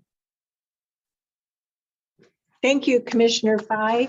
I just, before we get into the topic, I found a couple of notes that I left for myself that I had meant to mention during board and leadership communication earlier. One is congratulations to our County Treasurer and Chief Financial Officer, Greg Munn, for a new hire. Stephen King will be joining as the budget manager starting later this week on July 28th. So always great to welcome new employees to the team, particularly in our senior leadership staff. Then secondly, for tonight's meeting, commissioners, as I highlighted earlier, we have two public hearings for the Ordinance 882 Tile Flat Road extension. We have at this juncture 8 people who have signed up to testify. So, and then for Ordinance 888, so far we have 3 people. That's the psilocybin one. We have at least 3 people who have signed up. So just be at the ready with regard to your evening plans. It may be a little longer than each of us anticipates. That's all, while there's still time.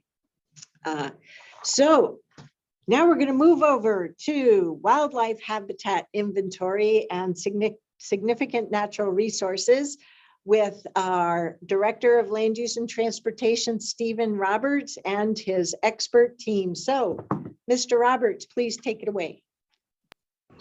Well, thank you again, Chair. Again, I'm joined by Teresa Cherniak, Principal Planner for Community Planning, and she's joined by Michelle Miller, a Senior Planner in Community Planning as well, and of course, Andy Back, Planning and Development Services Manager. So I will turn to Teresa and Michelle. They're going to walk us through the presentation, and again, we'll be happy to answer questions. Thank you. Good afternoon, Chair Harrington and Commissioners. I'm Michelle Miller, Senior Planner in Community Planning with Land Use and Transportation Division. I hope everyone's staying cool out there. Today's discussion will focus on the wildlife habitat inventory options as we consider the LUBA remand, Land Use Board of Appeals remand of the county's significant natural resource regulations that we adopted through A-Engrossed Ordinance number 869. Next slide, please. Today will be a follow-up to the last work session we had back in April on this topic. At that work session, some of the issues and decisions were resolved, and I'll briefly touch on those. Then we'll move on to the issues of the wildlife habitat inventory that the board wanted more information on. And then the board wanted to get more details on making updates to the county's wildlife habitat inventory, including estimates of the costs, timeline, and some implications. We've done our homework, so to speak, and are back with 3 options on the inventory phase of the Goal 5 process based on the direction, and staff has prepared a recommendation that we'd like to get your feedback on. Next slide, please.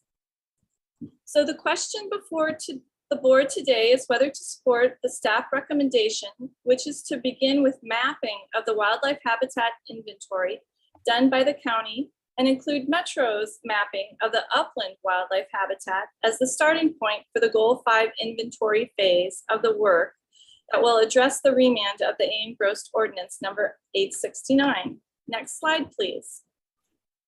Since we covered a lot of ground at the last meeting, I wanted to review what's already been resolved before focusing on the purpose of today's meeting. At the April 19th work session, we went over the Land Use Board of Appeals decision that remanded the county's natural resource regulations back to the county for further changes.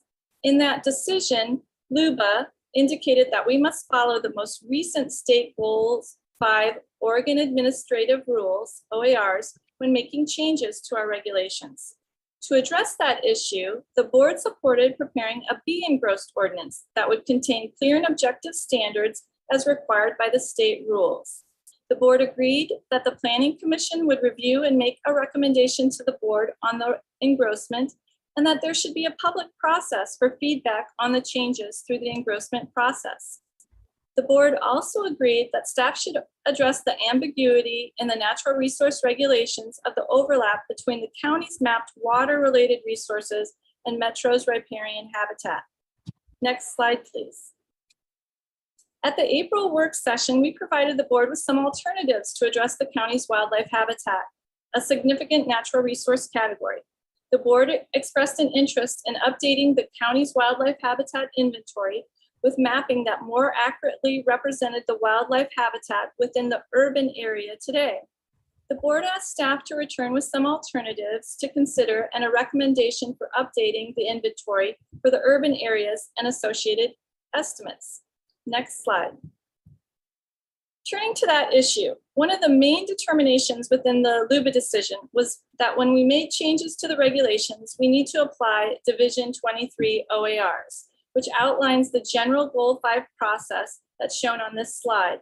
Not all of the steps are necessary, and local governments can start at different steps of the Goal 5 process, depending on the extent of the changes to the natural resource policies or the regulations.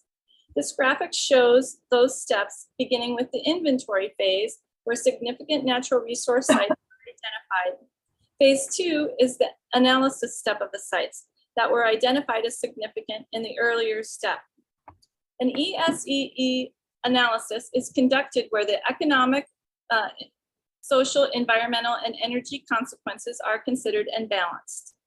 Based on that, back to the previous slide. Thank you. Sorry to interrupt, Michelle. Oh, that's okay. Based on that analysis and balancing those factors, a preliminary decision is made. If the decision is to place some limits on the development or prohibit certain land uses, the next step is to develop the Goal 5 program with policies and land use regulations. Next slide, please. So 2 habitat inventories have been conducted over time in the county's urban area. The county's inventory was conducted under the original Goal 5 Division 16 rules. This is an example of the maps that were prepared and placed in the various community plans to identify the inventoried significant natural resources. This map is the 1984 map showing the Bethany Community Plan. The darker green areas are the mapped county wildlife habitat, and the 2 shades of blue identify the water areas and wetlands and associated fish and wildlife habitat, also significant natural resources. The county relied on the maps from the Oregon Department of Fish and Wildlife that identified these sensitive habitats for both the urban and rural portions of the county. For the urban areas, maps and photos were used to included a Portland Audubon Society map and aerial photos to locate those larger forested areas that you can see identified on these maps as the green wildlife habitat. Since the time of the original inventory process in the early 1980s, some sites with county mapped wildlife habitat have been annexed or partially developed, and the SNR maps in the community plans don't necessarily accurately reflect today's conditions for the resource. Next slide. The second inventory was done by Metro in 2000, prompted by the changes to the Goal 5 OAR rules, those state administrative rules. Metro conducted a scientific analysis and comprehensive regional inventory of the riparian corridors and wildlife habitat to determine the status of the natural resources that encompass the entire Portland metro area. This slide is an example of the same Bethany area as mapped by Metro through the more recent regional inventory process. Metro's inventory is based on the best available information at that time, combining geographic information systems, GIS, mapping technology, scientific recommendations, and some field work. Metro's regionally significant fish and wildlife habitat inventory map includes 2 categories of natural resources, riparian habitat and upland wildlife habitat. You can see that generally the water-related areas shown in the shades of blue are similar to the locations of the county's Bethany significant natural resource map. One difference is that you can see that the Metro mapping contains different classifications of the habitat. The darkest green shades are the higher value upland wildlife habitat, and the lesser value habitat is shown in lighter green and yellow. The Metro map is what the county and other cities in the county use to develop the Tualatin Basin program that is still in effect today. Next slide. A-Engrossed Ordinance number 869 follows what is called a post-acknowledgement plan amendment, as changes were made to the land use regulations in our existing comprehensive plan. The Goal 5 rules we've been talking about do not necessarily require us to start at the very beginning of the inventory phase of the Goal 5 process every time a change is made to the significant natural resource regulations. However, LUBA, the Land Use Board of Appeals, indicated in their remand decision that we needed to take a look back at earlier phases of the Goal 5 process and link the land use changes we were proposing with the earlier phases of the process. Keeping that in mind, with the board's interest in updating the wildlife habitat inventory, we looked at the options within the inventory phase of the Goal 5 process. After consulting with legal counsel, strategic advisors, and staff, we are presenting the following 3 options. So option 1 starts with the county's wildlife habitat mapping and uses only those sites already identified from our original Goal 5 process. Option 2 would start with both the county and metro mapping discussed in those 2 previous slides. Option 3 would be an open-ended process and start at the beginning phase, collecting all new information about potential Goal 5 sites, and then continue on with the other steps identified in Division 23 concerning the inventory process. Next slide. This slide shows the steps involved in the inventory process that are outlined in Division 23. Both option 1 and 2 would use existing maps to determine the sites that contain significant natural resources without the need to collect new information about the sites within the county's urban area. Option 1 would be limited to the county's mapping, and option 2 would use both the metro and county maps. Option 3 would start at the very first step and begin with collecting information about the sites. This level of process is not necessary to address the remand. Oh, could you go back yet? Thank you.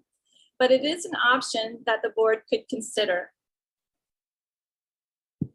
Regardless of the option chosen for the inventory process, the remaining Goal 5 process steps we talked about in the earlier slides would still be required. Next slide, please. So this is a comparison table of the options looking at the positive and negative implications. It's similar to the detailed table found in your materials on page 29 or page 9 of the memo. Option 1, county-only mapping, highlights that this one would take a little less time than the other options and would address the mapping inaccuracies found within our existing inventory. But no new sites would be considered under this approach, but it's still legally defensible. Option 2 uses metro and county inventory and would include the more updated inventory using familiar and regionally accepted mapping to evaluate those significant sites. Additional sites would likely be added to the significant natural resource inventory, and it could create an expectation of additional protections, which is still uncertain at this stage of the Goal 5 process. Option 3 would use the most recent information and would address the community's interest in including additional habitat types in the inventory process. It would likely be the most costly and time-intensive process and would require a lot more coordination with consultants, staff, and the community and stakeholders. Additional properties could be implicated in this process, and it could mean less developable area inside the urban growth boundary. Next slide. Moving on to the comparisons of cost and timeline for each option. I want to stress that these are really rough estimates in both cost and time, and a lot of things could change in the interim. Each of the timelines includes the entire Goal 5 process and not just the inventory phase. We anticipate that 2 to 3 staff for the time period allotted under each option. So option 1 takes about 12 to 15 months with a cost of about $120,000 for the consultants. Option 2, 18 months and a slightly higher amount between $150,000 and $200,000 is the estimate. Option 3 is harder to estimate, but we anticipate it would take about 2 years with a minimum cost of $300,000 for the consultants. So with that, based on all of the factors, staff recommends that we undertake option 2 for the wildlife habitat inventory phase and use the information, oh, next slide, sorry. There you go. And use the information gained through that process to prepare the A-Engrossed ordinance.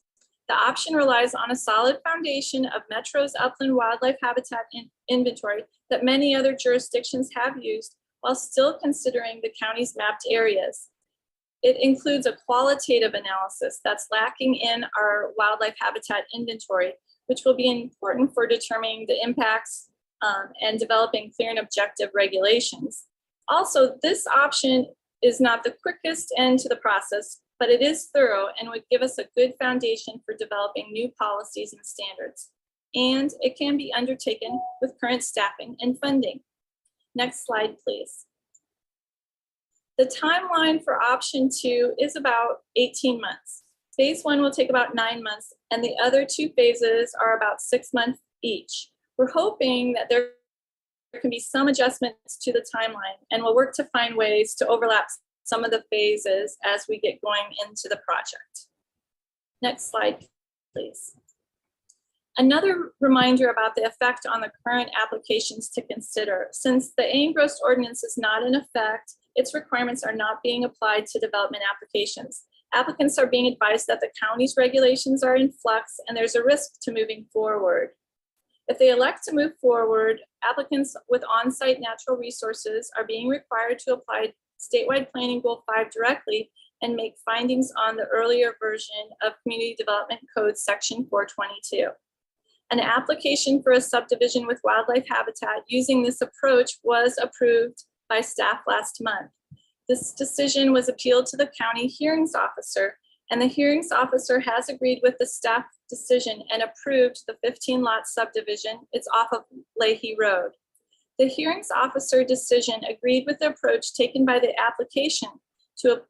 applicant to apply the county's existing section 422 standards for the natural resources and also address goal 5 directly.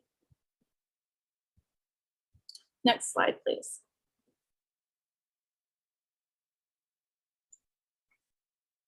Here's that policy question for your consideration.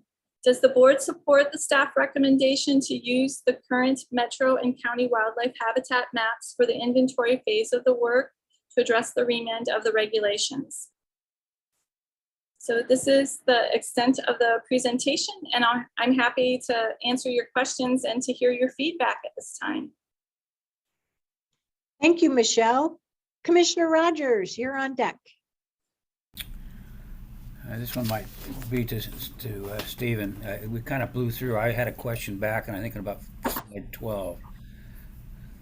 Whoops, right there. Yep, that's the one.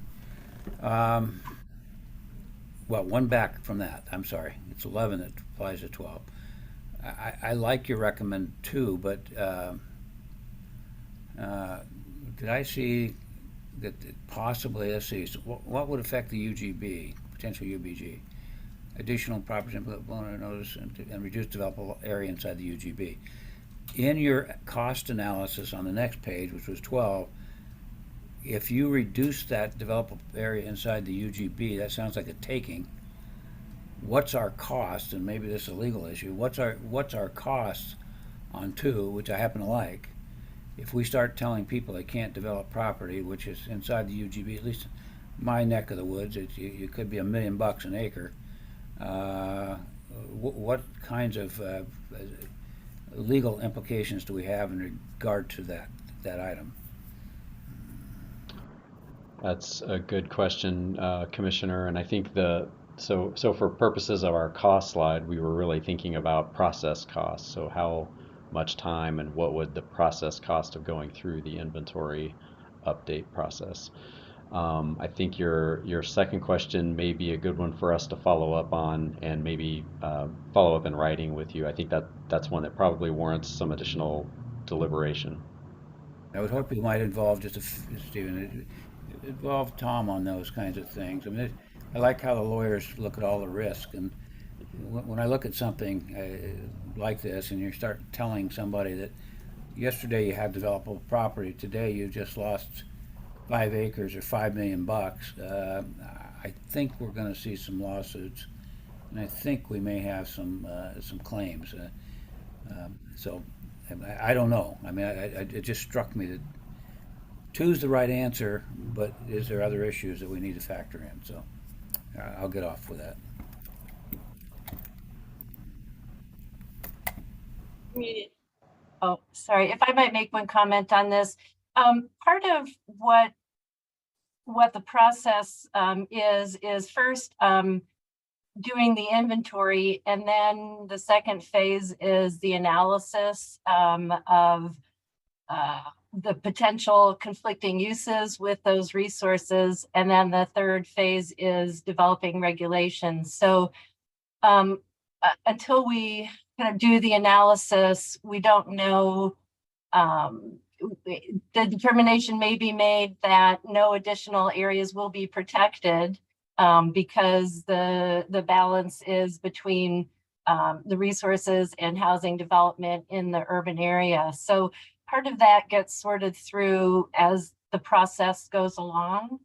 And so we can't really know upfront before we do that how many more areas might be impacted. But the reason we put that in here is the metro inventory does include more areas than the county's inventory does. And so a number more areas, parcels could be implicated, but how they're implicated kind of plays out through the process, if that helps or maybe muddies it. It does, Teresa, but do you remember back when we had all the land use issues with, I think it was Measure 5 and what was it, 40, whatever it was. But, 37 and 49. Yeah, you're right. Yeah. Everybody started pulling permits like crazy because they wanted to protect. And so are we going to see by any action, anybody within the urban growth boundary would start pulling permits immediately and say, I'm going to protect my right to develop? And so would we say no? Or could any developer have the right, if they have land in the UGB, to immediately pull permits to protect themselves? That's a question that I would like to know.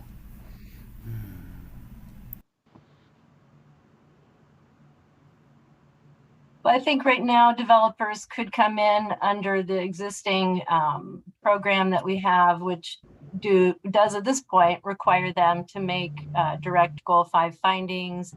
And actually the Leahy project that was appealed did look at the new regulations as well as the old regulations and met the habitat assessment guidelines. So it's a harder process at this point since Ordinance 869 was remanded by LUBA. But developers can move forward within that kind of broader framework now. So that could happen.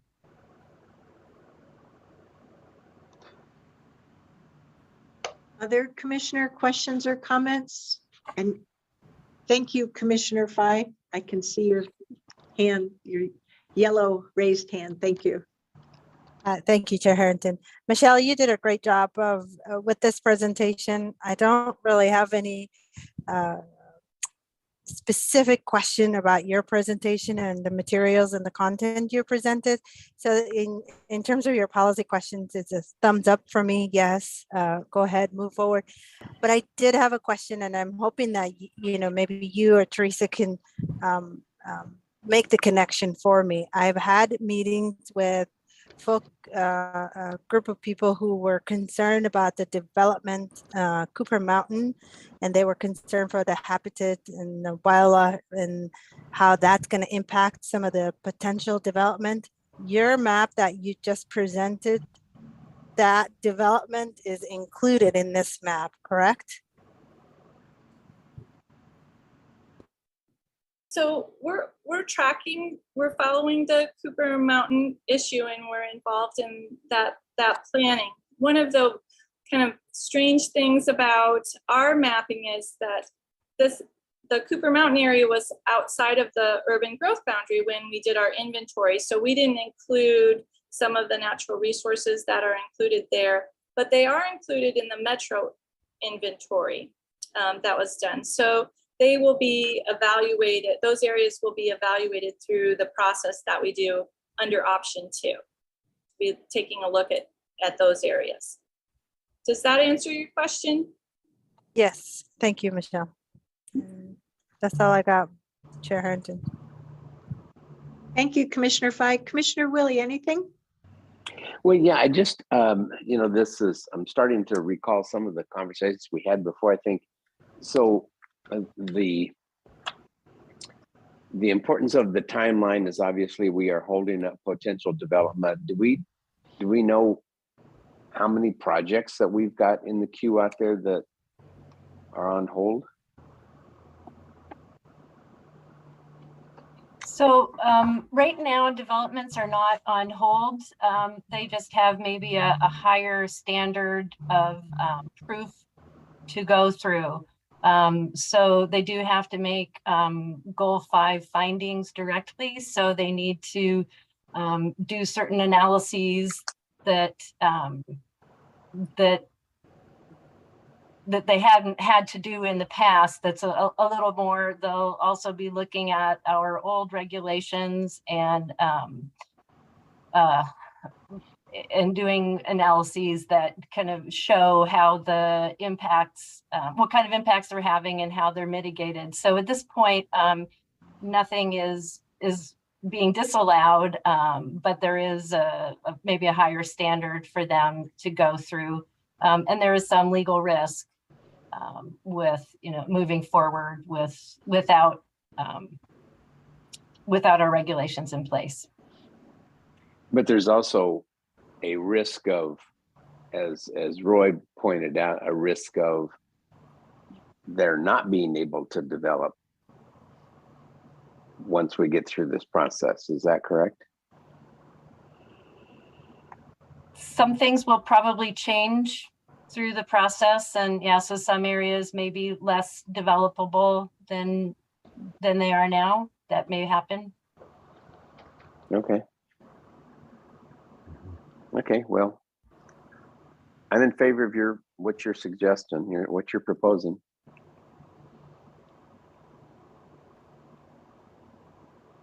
That's all I got. Thank you, Commissioner Willie. I have some similar thoughts and questions, and I'm not sure that I followed all the answers to the questions. So I'm going to err on the side of saying I feel a little confused. I'm trying to understand that this is with regard to developable land and will apply to lands that our need to respond to the SNR remand will apply towards new or recent UGB expansion areas, as well as redevelopment in existing urban unincorporated areas, as well as for any urban reserve area. Am I correct about that?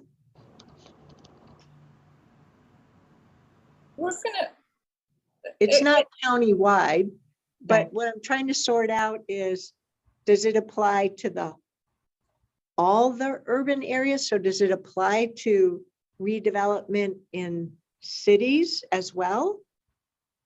No, we are working from our comprehensive plan, and the board has asked us to just look at the urban unincorporated areas.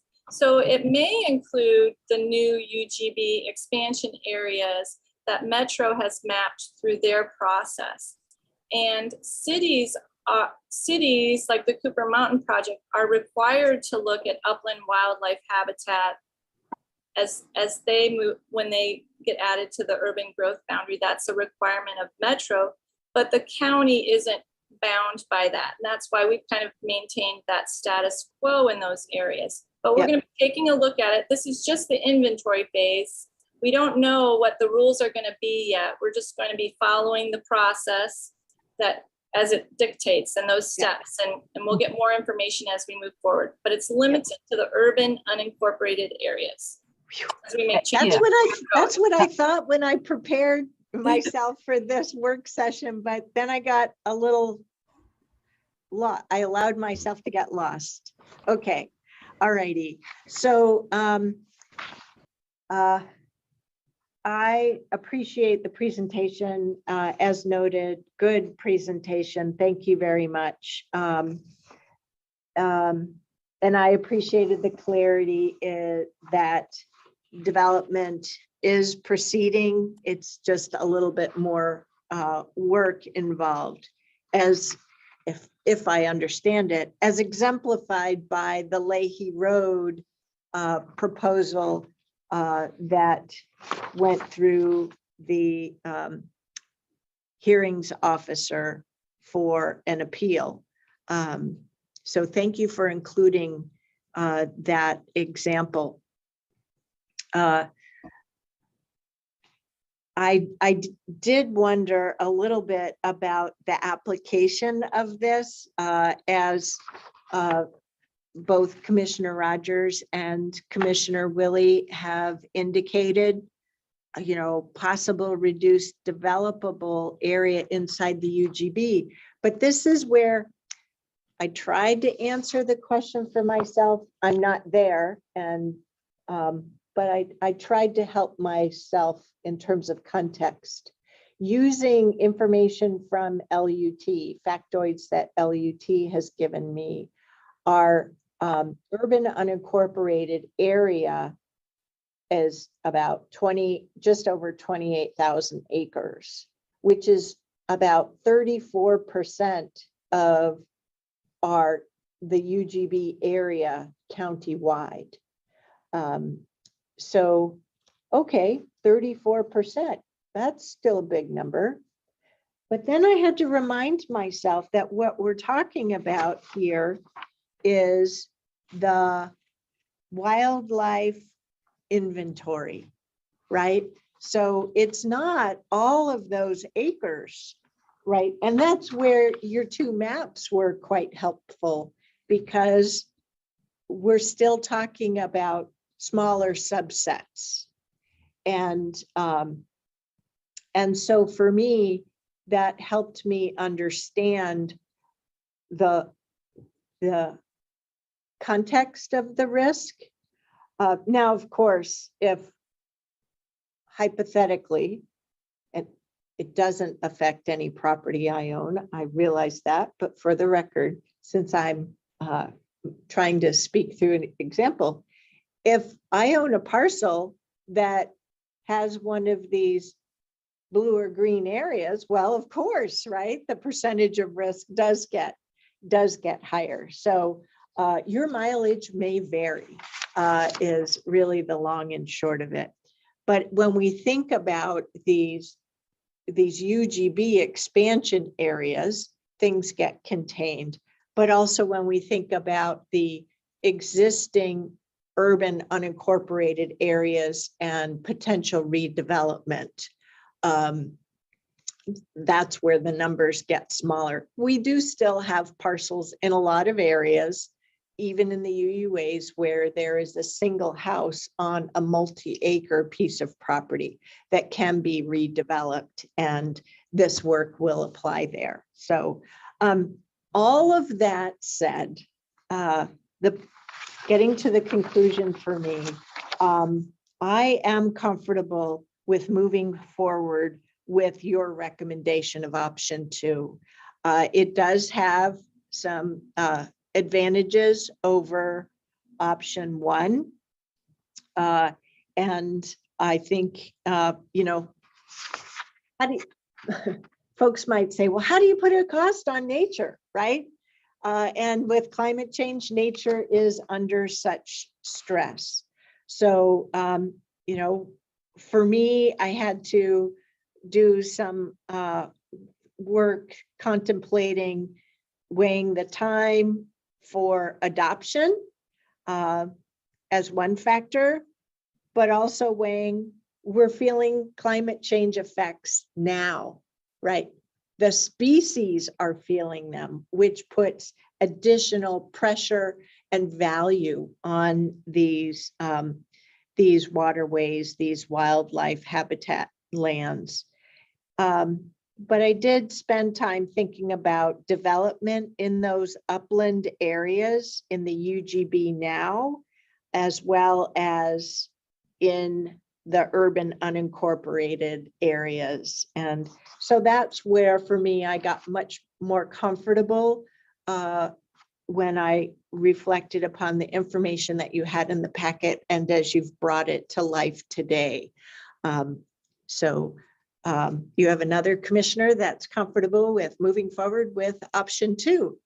And if I stand correct, Commissioner Fye and Commissioner Rogers are at least not uncomfortable with those. So I think you got what direction. Yep. Commissioner Fye's thumbs up. So, and Commissioner Rogers. So, yep, onward ho we go. I will say, I did appreciate, sorry, I did make a note to myself. I did appreciate your saying that you can achieve this work with existing time and staff. But golly gee, with each passing month, it just seems like we have more unfunded mandates with regard to the land use and transportation department. So while I'm comfortable with recommendation 2 and what you said, I am quite sensitive to what the workload is for LUT. So just please know that. I know I'm not alone on the board, right? We're all concerned about it. So we're just glad we have such great experts on Team Washington County. Thank you, Chair. We very much appreciate that. And I wonder if I might, I just wanted to take a second just to recognize Mr. Back. I think this might be his last work session briefing with the board as he's preparing to retire in August. And so I would like to just take a second to say congratulations to Andy and to thank him for 30 years or so of work at the county. We very much appreciate his expertise and sense of humor, for that matter. So thank you. I would like to, I was going to chime in too, Andy. It's been a pleasure, many, many years. And I've heard of your silliness of retiring, but I guess you have that right. You are one of those unsung heroes behind the scenes who consistently has been there guiding, I think, direction. And it hasn't gone unnoticed on my part, and I don't think on others either. We have so many people who behind the scenes are not always there in the limelight to do all the things that, as I call, cut the ribbons when the ribbons are cut. But it's a lot of work that needs to be done to get there. So I'm going to miss you. I suspect that we may see you in some capacity somewhere because you're way too young to eat bonbons and sit on the couch and watch TV. So I think you'll probably do something else. But congratulations on a wonderful career here in Washington County. I would certainly echo that, except that Stephen, I didn't see that come through, the approval process, so I'm not sure he's following administrative rules that we could make up as we go here. But Andy, I would certainly echo what Roy said. I certainly haven't been around you as long as he has, but you've always done a great job, very accommodating, very helpful and responsive. So thanks for all the years of service that you put in the county, and we do wish you the best. If you get bored, come on back. I mean, I'm sure we could find something for you to do. We have a short list. I'll chime in. Andy, congratulations on your retirement. Sounds like you did the time, so you deserve your freedom now. So congratulations and best of luck to you. 30 years is a long years. Washington County owes you. So thank you for your service and good luck and enjoy the sunshine and Oregon's rain. And yeah, I agree with Commissioner Willie. If you come back, I do know a lot of actually friends that I used to work with Multnomah County are somewhat back to work, even though they're retired. So. Well, thank you, commissioners. Thank you, Stephen, Mr. Roberts, for bringing this forward. I don't know where I've been, but that's just not an announcement I would have guessed was coming today. But Mr. Beck, Andy, thank you so much. Thank you for sharing your time, your energy, and your expertise as a Washington County employee for 30 years.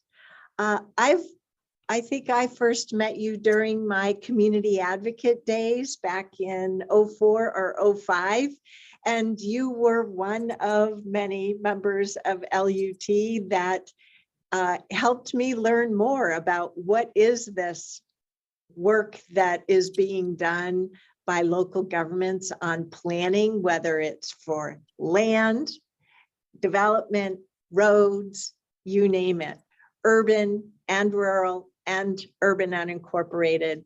So I, as an elected official, both as a Metro councilor and as a county commission member, have had the benefit of learning from you and your colleagues. And I have been able to feel comfortable in my decision-making because of the work that you've been involved with all of your team members. And I feel very fortunate and grateful for that. So thank you for role modeling retirement from government service. Every public employee deserves to take advantage of their public retirement on their terms. I really appreciate it. I wish you and your family the best, no matter what your future life chapters include. So thank you very much. And I'm just so grateful that you've mentioned it today, Mr. Roberts, so that we had the opportunity to express our thanks. And I didn't warn Andy in advance because I figured he might jump off the call. Well, just briefly, thank you for the kind words. And to answer Commissioner Willie's question about work, I do plan to work on my backhand and on my short game. So it'll be work definitely to do. Give you a little advice, just don't take any lessons from Jerry. Whatever you do, other things. Wishing you the best of health and circumstances, Andy. Thank you so much. Well, are there any other surprises for this afternoon before we sign off on today's work session? No? Well, we do have our evening board meeting that starts at 6:30 this evening. So we'll see the appropriate staff members there with our community. So I wish you good luck, Commissioner Willie, as vice chair these next couple of weeks or few weeks. Thank you so much for taking that on. And I'll see you all tonight, but also as a board participant next Tuesday.